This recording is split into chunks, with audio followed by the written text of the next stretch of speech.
కావాలి అంటే ఏం కావాలా? చేయి పైకెత్తి చెప్పండి. ఏం కావాలా? ఫేస్బుక్, యూట్యూబ్, జూమ్లు ఉన్నవారు దేవుని యందు భయభక్తులు కలిగి ఉంటే మనం జ్ఞానం పొందుకుంటాం. ఈరోజు ఈ మాటలలో నుంచి దేవుడు మనతో మాట్లాడుతున్నది ఏంటిదంటే, మన గమ్యం మనం తీసుకునే నిర్ణయం మీదనే ఆధారపడి ఉంటుంది. మనం మంచి నిర్ణయం తీసుకుంటే మనకి ఒక మంచి గమ్యం అనేది ఉంటుంది.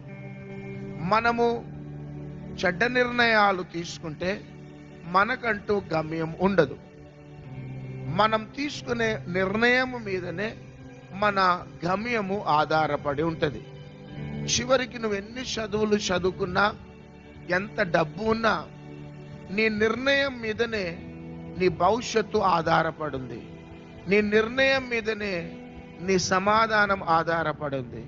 నీ నిర్ణయం మీదనే నీ నష్టము ఆధారపడింది. నీ నిర్ణయం మీదనే నీ లాభము ఆధారపడినది. నీ నిర్ణయం మీదనే నీ ఆరోగ్యం ఆధారపడింది. నీ నిర్ణయం మీదనే మన యొక్క గమ్యము ఆధారపడి ఉంది.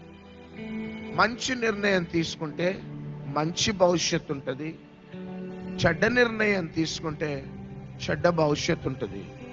ఇక్కడ కీర్తనకారుడు అంటున్న మాట, సొలొమోను అంటున్న మాట, నీవు స్నేహం చేసేటప్పుడు జాగ్రత్త కలిగి ఉండు. హల్లెలూయా.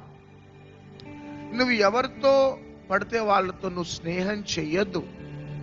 ఎందుకంటే నీ స్నేహము మీదనే నీ భవిష్యత్తు ఆధారపడి ఉన్నది.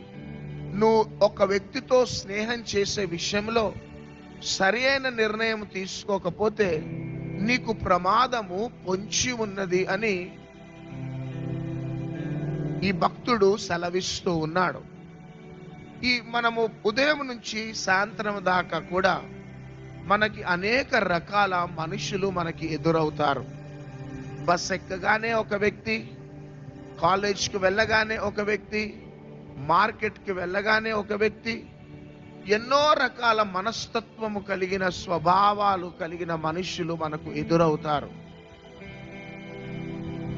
మనము అందరితో స్నేహం చేసినాము అంటే మనము నష్టపోతాం.